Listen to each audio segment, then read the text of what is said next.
Greg Silva here. Welcome to another session of our instructor training tips. Today I have some good remarks from a younger student. And this is from Doug Bertrand's son, Mason. Mason's 12 years old again, and he's been around the martial arts school all his life. He's been to some of our instructor colleges, and he just took some notes watching some classes at his school. Mr. Bertrand passed them along to me because they were really good observations. And it sort of reminds me of when I had my school and Mark and Val, my kids, were in my classes, and they were like 8 and 11 years old at the time. And my son would always give me good feedback. He'd say, "Hey, Dad, the kids really liked the class. They had a lot of fun. We have to do that more often." So I would make a note of that. Or he would say, "Hey, the class today, I don't know if the kids really enjoyed it. No one really had any fun." So anyway, I used to take those to heart, and I used to get good feedback from him because he's in the class. I'm presenting what I think is a great class, just like you're probably presenting what you think is a great class, but the experience that your children are having is what's really important. I remember I hired a new instructor, Mr. T, and my son was taking class, and I go, "Hey, Mark, so what do you think? How was Mr. T?" He goes, "I don't know, he kind of talks fast and loud." I go, "Well, that's good." He goes, "Well, not really." He goes, "Hey, everyone do 20 push-ups." He goes, "Dad, he sounds like an auctioneer giving away bad prizes." So that was his feedback, but again, it's really good feedback. So Mason put down some observations. First thing he writes is be loud. What he means is an instructor has to be motivated and enthusiastic if he's going to get the students motivated and enthusiastic. It's really hard for the kids to have a real good time and be really excited if the instructor is very low-key and very monotone. So you have to be loud, you have to be enthusiastic, and you have to be animated. He puts, don't be afraid to embarrass yourself. And what he means here is don't be afraid to be animated. So if you're doing something, hey, use your hands and use your body gestures. So he says don't embarrass yourself, but what he's really talking about is you got to have fun when you're out there teaching. And you have to be animated. People have to be looking at you and go, "Wow, this guy is so cool. He's having so much fun." When they see you enjoying classes, they're going to enjoy classes. I really like this one because we talk about becoming a good finder all the time. And he writes here, point out the good things they did, not the bad. And this is a good subnote we put, unless they're older and doing completely wrong. So in other words, don't bring out all the bad points the students are doing. You said, okay, your knees aren't straight. You're dropping your hands. You're putting out all these bad things. Point out the things that you want to see again. So if you catch a student bringing their hands up, say, "Hey, guys, I want to watch Steven here. Steven's got a great fighting stance. He keeps his hands nice and high." So you're pointing out the good things, the things that you want to see repeated more in class. You don't always want to be negative. Now, he points out here, unless they're older and doing completely wrong. So if I have an intermediate or advanced student, and I'm teaching my class with a critical eye, and all of a sudden I know someone with their right leg back instead of left leg back, well, I've got to make that correction right away. Not only for the student's sake for doing it wrong, but the parents are watching, and the parents are thinking, "Hey, that student over there has got his wrong foot back. The instructor doesn't even know what's going on. He's not even going to make the corrections." So make sure you do have that critical eye.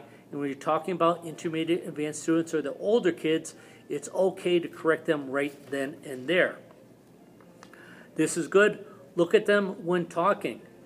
In other words, if you're talking or making corrections, or if I'm going to compliment someone, and all of a sudden I go and I start saying, "Hey, that was a great kick over there. You did a really good job." And I'm not even looking at the student. It's not really sinking home. So if you have a compliment, a correction, whatever, and you're addressing a certain student or a group of students, make sure you're making good eye contact. Be creative with your encouragements. This reminds me of one time I was watching a class up north, and the instructor's there, he's holding onto the bag, and the students are lined up, and they're just doing a creative kick on the bag. And I'm watching the instructor, and the instructor goes, "That was awesome. Really awesome." "Oh, that was awesome." If he says that one more time, I'm going to have to go and shake him. But you have to be creative with your encouragements. Everyone has to feel that they're being singled out and they're special when you're doing an encouragement. And we talk about this a lot in instructor college, and it's called the alphabet game. So if you're doing some type of encouragement or some type of praising word, kind of think about going through the alphabet. It's like A would be awesome, B would be beautiful, C would be cool, D would be dynamite, E would be excellent, F would be fantastic, G would be great. So for every letter of the alphabet, you've got some type of praising word. And so now you're not always being the same. Not everything is awesome, not everything is great, but you're being creative with your encouragements. Now, after you use that praising word and you're going through the alphabet game, you can either be very enthusiastic or you can be very sincere, and you want to vary that too. So you don't want to just be throwing out different praises and it's always the same, because then it becomes less effective, because it becomes less special to the students. I like this one, smile but be serious. In other words, we want to have fun with the students, but we also want to take martial arts seriously. I say this, we have to have fun in the class, but we don't want to be funny. What I mean by that, all my kids are enjoying class. This is what can be throwing people off and you're being funny. So all of a sudden you're showing them the kick and you want them to keep their hands up. So what you should be doing is explaining how to do a front kick, guys. It's really important to keep your hands up. You don't want to move your hands in case someone throws a punch or goes to hit you. You want to be protecting yourself. That's a good fun way to teach. Being fun would be, hey guys, when you kick, I don't want you wobbling or holding your hands all over. You start acting like that, you know what's going to happen. Half the kids are going to start doing that right away because they want to be funnier than you. So you want to enjoy class, you want it to be fun, but you don't want to start acting funny or telling too many jokes, because that's going to overrule the class, and then all of a sudden you can be losing control of your class. Good, know their names. When you have students in class, you should know their names. We've gone over this before. You can only have so many big guys in your class. Hey, big guy, come over here. Make sure you know the student's name. If you're giving them some type of praise, you should use their name at the same time. We can kind of go along with the alphabet. So if it was Greg, it could be great, Greg. If it was Bobby, hey, that was a beautiful kick, Bobby. So now you try to use the letter of the alphabet praising with the first letter of his name. That's really creative, but you have to know the student's name to be able to do that. Here's a really good one. For partner drills, stand next to them, make sure they're doing it right. In other words, when we have partner drills, some instructors take a mental break. So they say, okay, we're going to go back and forth. I want you to throw a back fist to your partner. Your partner is going to block and throw a reverse punch. Go. They start practicing, and all of a sudden you start looking in the mirror, or start looking at your iPad, what you could do next, and you're not really watching the students.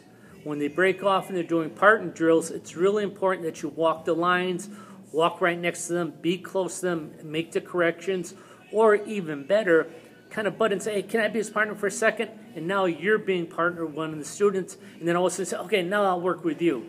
So actually get out there, work, and train with the students as you're walking the lines. And here's the last one, real important. Don't talk to another instructor unless it's important.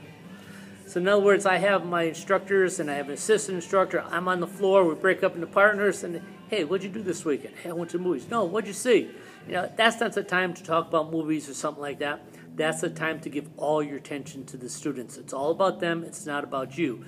Now, if it's something important and something happened in class and you had to talk to another instructor about what's going on in the class, I can see that. But just to talk is, not in the rule book. In fact, I really like to have the rules. Once my instructors hit the floor, there's no even going in the office to talk. So they're on the floor all the time. And again, it's all about the students experience. It's all about the parents and serving our clients really, really well. But it's not time to catch up with other instructors in class on what you did recently or what's the newest, hottest, gadget. So those are some good points. And again, these are made by a 12-year-old assistant instructor and student. And it's really important to understand things from a student's point of view. Hope this helps. Good notes. And Mason, thanks very much for sharing.